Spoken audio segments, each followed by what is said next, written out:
Magandang umaga. Ngayon po ay araw ng Biyernes, December 22, 2023. Update po muli sa lagay ng panahon. Ayon sa Pag-asa, shear line ang nakakaapekto sa eastern section ng Northern Luzon, habang northeast monsoon nakakaapekto naman sa nalalabing bahagi ng Northern Luzon. Samantala, patuloy pa rin na minomonitor ang isang low pressure area na nasa labas ng ating PAR at nagdadala po ng mga pag-ulan dyan po sa mga bandang Palawan area.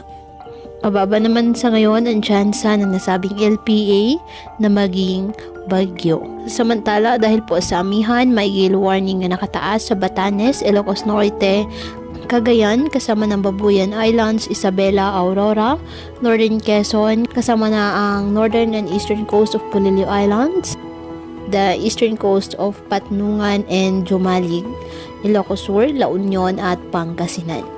Kaya delikado pa rin ang pumalaot, lalo na ang ating mga kababayang mangingisda at may maliliit na sasakyang pandagat.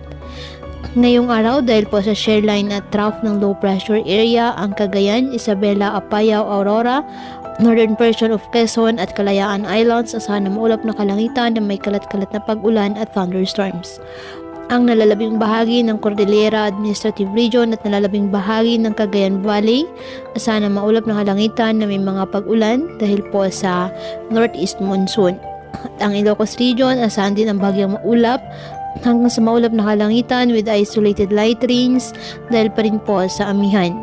Ang Metro Manila at nalalabing bahagi ng bansa, bahagyang maulap hanggang sa maulap na kalangitan with isolated rain showers or thunderstorms dahil sa easterlies at localized thunderstorms. Kaya patuloy po na pinag-iingat ang ating mga kababayan sa banta po ng mga pagbaha at pagguho ng lupa at ugaliin po na magdala palagi ng payong o kahit anumang panangga sa ulan sa tuwing lalabas ng ating mga tahanan.